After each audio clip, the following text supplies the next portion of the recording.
Pois é, frio o Fux não passa porque o cara tá completamente coberto de razão. Eu fiquei pensando por onde começar e eu decidi começar mostrando para vocês de forma bem didática como o Fux desmontou a Polícia Federal, o PGR, o seu Gonê, e o Alexandre, usando a própria acusação. O que me fez chegar à conclusão que fome ele também não passa depois de ter jantado todo mundo.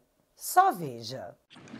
Aqui em 6/12, às 18h09, no Palácio do Planalto, foram impressas 3 cópias do plano Punhal Verde e Amarelo pelo réu Mário Fernandes. Então, veja, de novo, mais uma impressão no Palácio do Planalto. Aqui, durante seu voto, o Alexandre reproduziu o que diz a acusação como se fosse uma verdade absoluta. Mário Fernandes imprimiu 3 cópias de documento. Aí veio o Fux e mostra de uma forma simples como a Polícia Federal sequer sabe analisar a prova, os tornando totalmente incapazes e ineficientes. Aqui devem ser feitos alguns esclarecimentos. O arquivo original, criado em 9/11/2022, às 9h23 e modificado às 17h05, tinha o nome de Fox 2017 DocX. Já o que foi impresso em 6/12/2002, às 18h09, no Palácio Planalto, por Mário Fernandes, foi um outro arquivo de nome PLJ DocX. A polícia faz uma ilação de que o arquivo impresso teria o mesmo conteúdo com base nos seguintes elementos.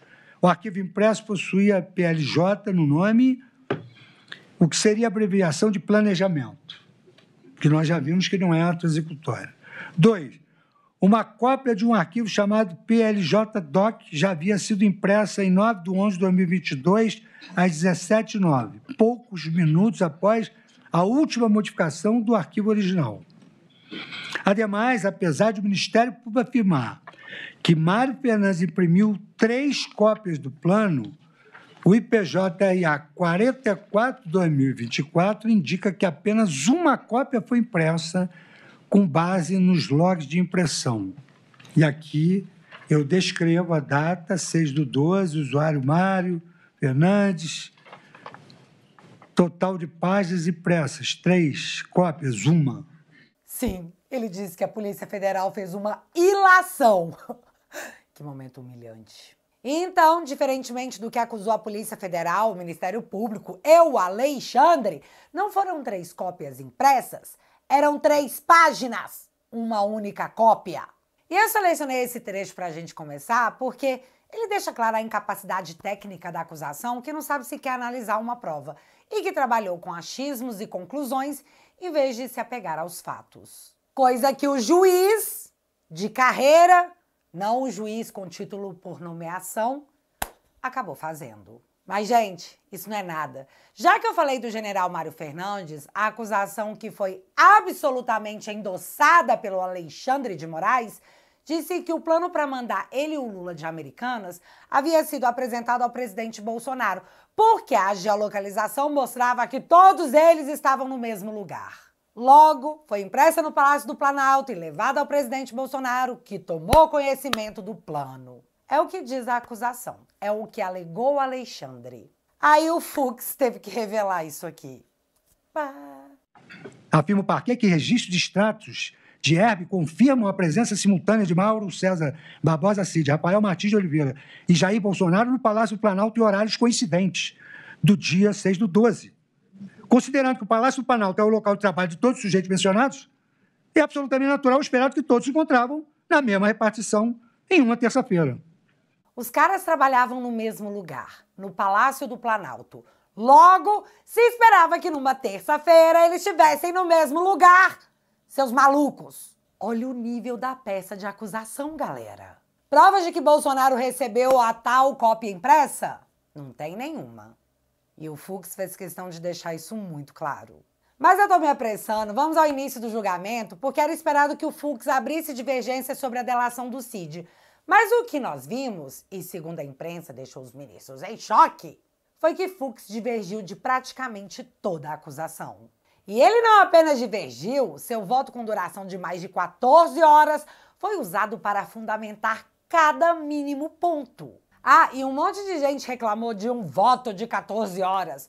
Mas o que vocês têm que entender é que ainda é pouco, porque por meses nós ouvimos apenas o Alexandre. Então, por mim, para igualar o negócio, o Fux teria que falar por pelo menos um mês direto. Mas entendam, o Fux foi em cada trecho e fundamentou juridicamente o porquê aquilo ali, apresentado como denúncia, como acusação, era mais uma peça de perseguição. Já que, de novo, provas não tinham. Mas ele abriu o julgamento acolhendo as preliminares que Alexandre cansou de dizer que estavam superadas. Para ser didática, preliminares se tratam de questões que deveriam ser tratadas antes do julgamento, justamente porque elas podem, se acolhidas, impedir que o julgamento seja feito. Fux acolheu que o STF é de uma incompetência absoluta para julgar os réus. E explicou o porquê. Sobre a questão de qual órgão desta corte pode julgar ações penais, a competência para o julgamento do presidente da República sempre foi e continua sendo do plenário da Casa. Dirão os senhores, é ex-presidente, mas está sendo julgado como tal. Porque se é ex-presidente, deveria ir para o juízo de primeiro grau. Mas está sendo julgado como presidente, está sendo julgado como se presidente fosse, essa ação deveria se iniciar no pleno do Supremo Tribunal Federal. Fux deixou claro que o Supremo escolheu o réu e escolheu jogar para a primeira turma. E pá! Fez o que os advogados dos réus não fizeram. Disse que tal ato é um tribunal de exceção. O tema de competência originária desta corte, nos casos de prerrogativa de foro, sofreu inúmeras modificações. Inúmeras modificações. E aqui eu cito todas as modificações que essa competência sofreu e que houve uma certa banalização dessa interpretação constitucional personalíssima. E esses autores expressam que, ao vedar expressamente o julgamento, ratione persona, por outro órgão competente que não aquele indicado na Constituição, esta regra passa a ser lindeira à criação de um tribunal de exceção. O juiz, e sim, eu vou chamá-lo de juiz porque é o que ele é de carreira, diferente do Alexandre, que foi nomeado, ou do Toffoli, que tomou pau 2 vezes na prova para juiz. Ainda jogou no ventilador a posição política da corte, para quem quisesse ver. Trata-se de missão que exige objetividade, rigor técnico e minimalismo interpretativo, a fim de não se confundir o papel do julgador com o do agente político. E teve uma hora que eu achei maravilhosa, que ele estava esfregando a cara da acusação, que foi porca, mal feita, e aí ele com toda a classe dá essa indireta. Mas todo mundo pegou. Como Vossa Excelência pode verificar, eu estou evitando citar nomes dos colegas. Acho desconfortável e deselegante. Pois é, um gentleman ele, né? Fux também admitiu o cerceamento da defesa, falando o que nós já mencionamos aqui várias vezes, sobre o Alexandre ter achado ok os advogados terem acesso primeiro às provas que a acusação julgou importante, como se o resto fosse totalmente desnecessário, porque não constou como prova da acusação. Sério, isso foi loucura, sabe? Tipo um surto coletivo. A possibilidade que existam dados considerados irrelevantes pela acusação ou pelo juiz, mas que possam ter elementos cruciais para a defesa, seja para corroborar a tese defensiva, seja para questionar a lisura da investigação ou a denominada cadeia de custódia de provas, é importantíssimo para a defesa. E depois ainda fez questão de descrever a prática de document dumping, que é quando você entope os advogados de arquivos, no caso as provas totais, às vésperas das oitivas dos réus e solta de forma aleatória, tipo, boa sorte aí, colega. Foi exatamente nesse contexto que as defesas alegaram cerceamento de defesa, em razão dessa disponibilidade tardia que apelidei de um tsunami de dados que no direito anglo-saxônico se denomina de document dumping. E sem indicação suficiente e antecedência minimamente razoável para a prática dos atos processuais. Eu não sou um expert nesse assunto, mas a quantidade chega a 70 terabytes. Eu fui pesquisar isso. Fiquei até Nem acreditei, porque são bilhões de páginas. E já apenas em 30 de abril de 2025, portanto, mais de um mês após o recebimento da denúncia, e menos de 20 dias antes do início da oitiva das testemunhas, foi proferida a decisão deferindo acesso à íntegra de mídias e dos materiais apreendidos na fase investigativa. Fux também não deixou de mencionar que esse julgamento, como foi feito, perseguindo pessoas, não fatos, relembra uma caça às bruxas. Mas ele falando é muito mais legal. Neste sentido, digo eu, o princípio da legalidade formulado originariamente por Feuerbach, com a fórmula latina nullum crimen nulla pena sine lege, desdobra-se no princípio da estrita legalidade. E segundo Ferraioli, dirigida a excluir, porquanto arbitrárias e discriminatórias as convenções penais referidas não a fatos, mas diretamente a pessoas, a exemplo das normas, que em terríveis ordenamentos passados perseguiam as bruxas, os hereges, os judeus, os subversivos e os inimigos do povo. Já pode chamar tudo isso aí de trama persecutória ou a democracia vai me processar? Mas tá, sobre as preliminares, é tudo nulo. Foi o que Fux, mesmo sendo o voto vencido, declarou. Na verdade, deveria ser tudo nulo mesmo se isso fosse um processo normal, já que com o Lula foi assim. Lula entrou com habeas corpus que caiu com um faquin que parou todo o processo e a partir dali só desandou. Então, num processo normal, até pelo constrangimento causado, tudo realmente deveria ter sido suspenso ontem. Mas calma que a Globo informa que Carmen Lúcia foi escalada para responder o Fux. Então esperem mais constrangimentos a vir. Tadinha. Não, mentira, não tô nem aí, velho. Na verdade, estou ansiosa. Seguindo. Superando as preliminares, Fux analisou o mérito e uma das questões mais importantes que ele enfrentou foi a tese da acusação sustentada pelo Alexandre de organização criminosa e organização criminosa armada. Ouve aí o Fux e eu já explico por que isso foi muito importante. Ora, se a organização criminosa, segundo a lei penal e sua interpretação doutrinária e jurisprudencial, somente se caracteriza quando os agentes se reúnem para praticar uma série indeterminada de delitos, e considerando que, no caso dos autos, imputou-se aos réus o planejamento de crimes determinados, ressoa manifesta a inadequação típica das condutas. A mão não entra na luva.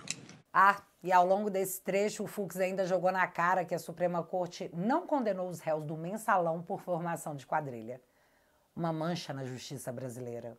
Mas tá, ainda ao longo desse trecho, o Fux explicou didaticamente que participação é diferente de organização, porque para ser uma organização criminosa, você tem que organizar.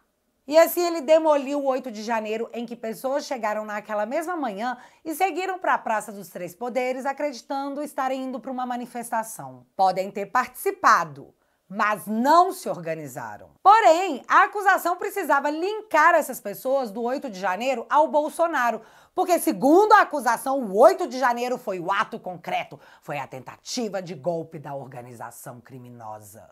E tinha que ser uma organização criminosa porque, caso contrário, o golpe seria impossível. Afinal, se as pessoas não combinaram de dar um golpe, como seria uma tentativa de golpe?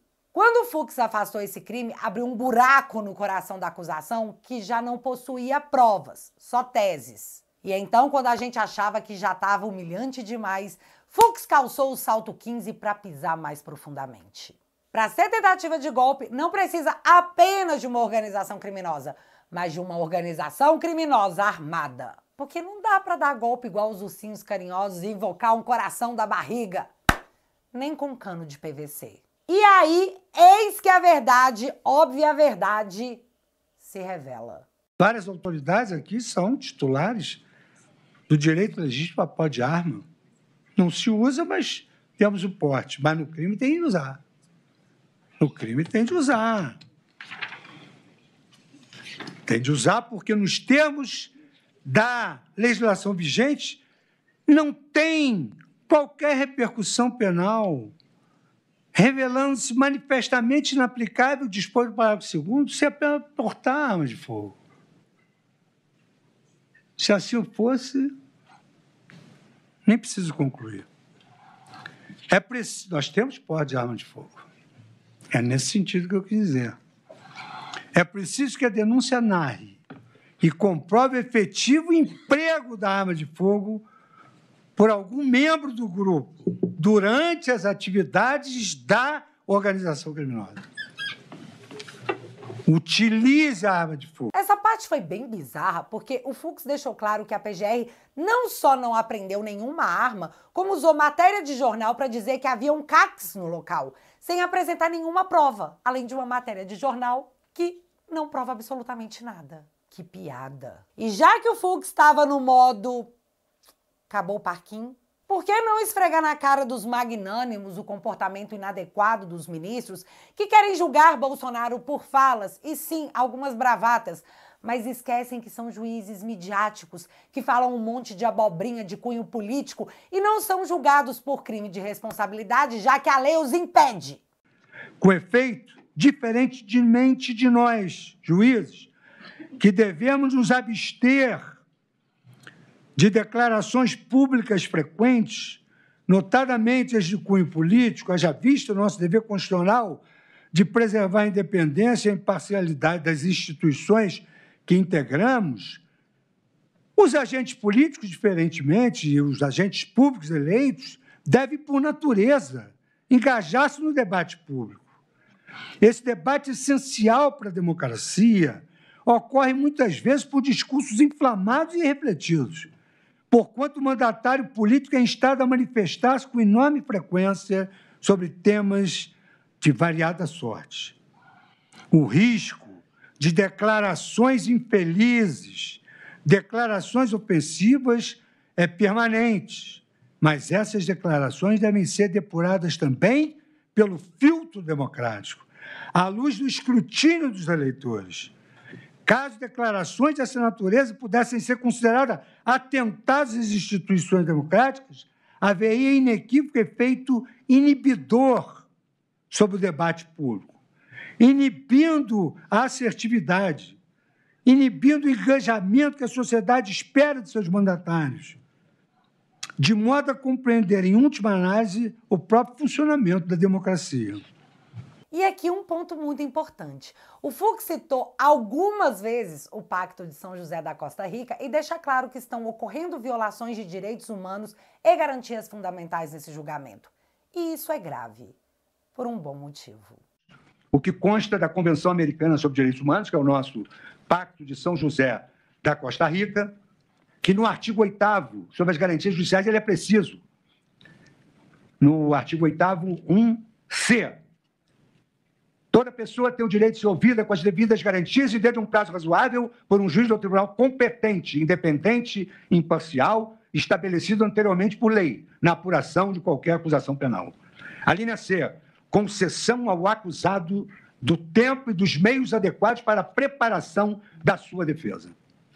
O mesmo regramento encontra-se no Pacto Internacional sobre Direitos Civis, onde ali se destaca que toda pessoa acusada tem o direito de plena igualdade e de diversas garantias, dentre as quais destaca a linha P do artigo 3º, de dispor de tempo e dos meios necessários à preparação da sua defesa.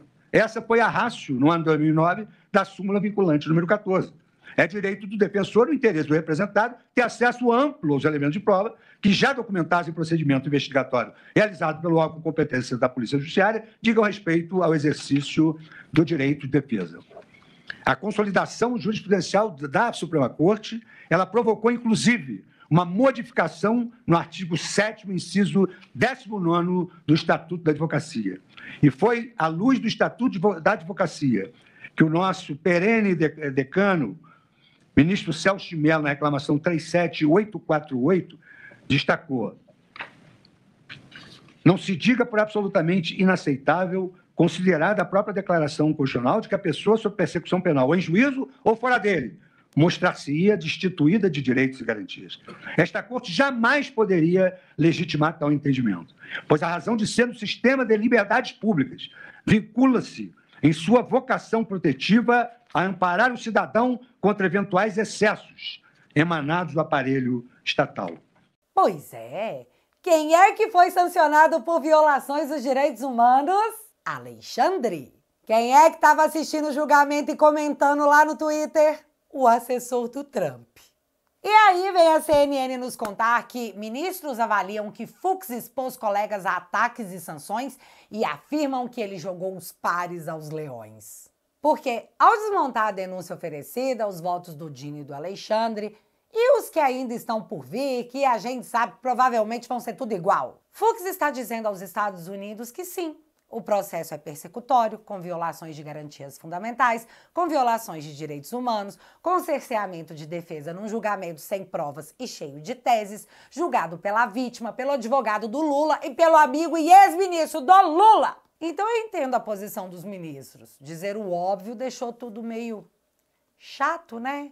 E enquanto tudo isso acontecia, a mídia ainda noticiou que a família do Alexandre comprou no final de agosto, esses dias atrás, uma mansão de 12 milhões de reais pagos à vista. Notinha sob notinha. Claro que imóveis de luxo são bons investimentos, mas eu fiquei pensando se não rolou um medinho de bloqueio bancário dos familiares e das empresas. Aí, sei lá, relocou em algo que não dava para o banco congelar após a Magnitsky. Mas é óbvio que isso é só um achismo meu, totalmente vozes da minha cabeça. Enfim, os demais ministros ficaram com tanta raiva, até por não terem o direito de interromper o voto e terem que assistir às narrativas sendo desmontadas sem poderem fazer piu, que a Daniela Lima, conhecida por falar diretamente com os ministros da corte, relatou que havia meio que um combinado de não olharem para o ministro Fux. Ela disse que era por incredulidade, mas quando a gente fica com vergonha, a gente geralmente não sustenta o olhar também. Ah, e teve um outro momento também que eu preciso destacar. Vocês lembram que nós falamos aqui zilhões de vezes que não existia minuta de golpe em lugar nenhum do processo? Pois é, agora o Fux confirma a nossa afirmação.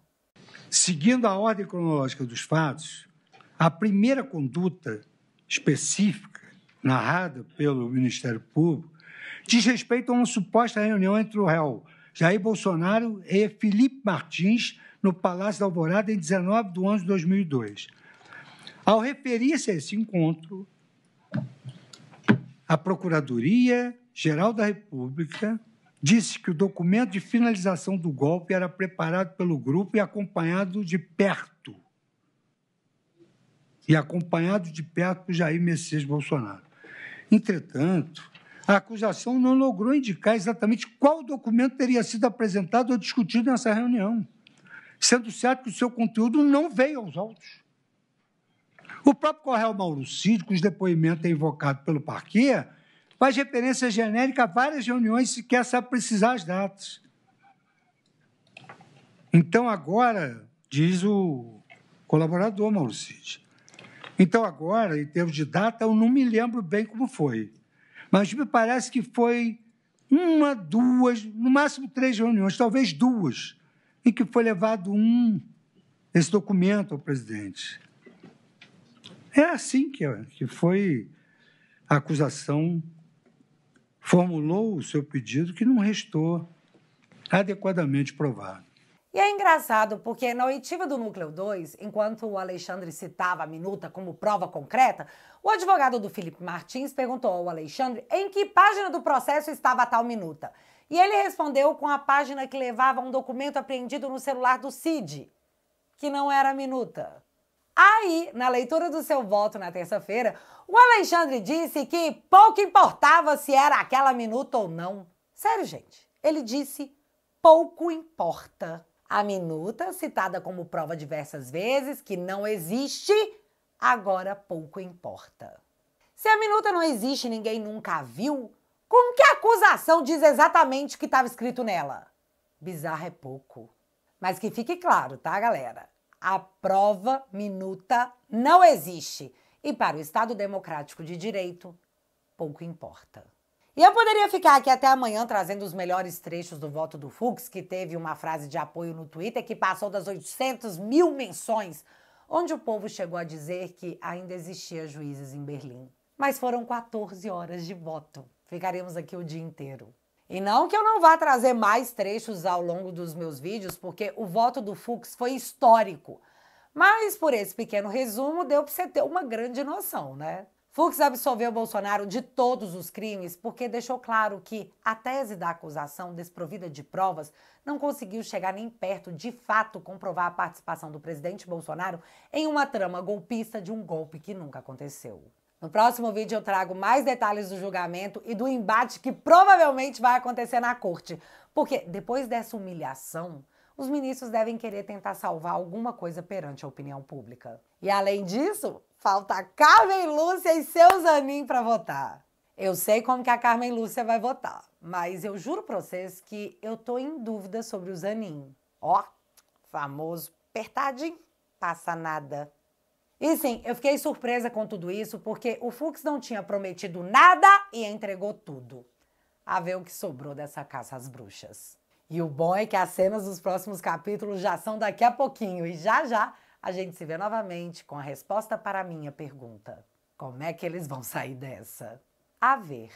E já que você ficou até aqui... Pra gente construir um Brasil com liberdade para as nossas próximas gerações, precisamos trazer mais gente pro nosso lado da trincheira. É por isso que eu quero te convidar para entrar pra minha família. Com seu apoio, a nossa mensagem vai alcançar cada vez mais pessoas. Enquanto a grande mídia atua como uma rede estatal da comunicação do governo, os vídeos do Te Atualizei são assistidos por cerca de 700 mil pessoas todas as semanas. O nosso trabalho de formiguinha está competindo com unhas e dentes contra as invencionices oficiais que são divulgadas pelos jornalistas. Por isso, a gente entende o desespero da turminha das trevas em regulamentar o que a gente pode ou não dizer na internet. Nós estamos construindo uma força cultural capaz de desafiar a censura que foi colocada no Brasil. Se você quiser ser o meu sócio, meu parceiro nessa jornada que apenas começou, eu te convido a entrar para minha família. Na família Te Atualizei, você vai receber acesso a todos os meus documentários e vídeos exclusivos que nunca foram postados em outro lugar. Toque no link que está fixado no primeiro comentário e entre para a melhor família da internet. Juntos, a gente consegue. Beijo!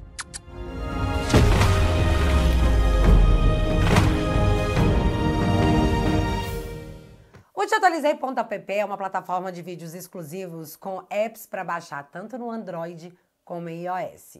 Mas mais que isso, hoje nós somos uma rede em que você pode postar textos e vídeos e conversar em tempo real com todo mundo que está tão indignado ou esperançoso como você. E funciona como uma troca. Com 10 bonoros por mês você entra para a melhor família da internet, financia meu trabalho, meus advogados e essa jornada que, acredite, mal começou. E de retorno você tem acesso a todo o conteúdo da família Te Atualizei. Ah, e para quem não gosta de renovações, assinando o plano vitalício, você leva de brinde esse copo exclusivo que vai fazer o maior sucesso no churrasco quando emburrar a cara da sua prima petista. Juro pra vocês. Portanto, se você quiser e puder, o link vai estar fixado aqui no primeiro comentário e desde já, muito obrigada. Mas agora eu quero saber de vocês. Alexandre não estará mais sozinho e terá companhia na Magnitsky após esse julgamento? Me conta aqui nos comentários que eu quero saber. E se você ainda não é inscrito aqui no meu canal, meu amigo, se inscreve e deixa seu like. Porque você já sabe, acontecendo alguma coisa de relevante ou irrelevante, a gente volta. Beijos, galera! Fui!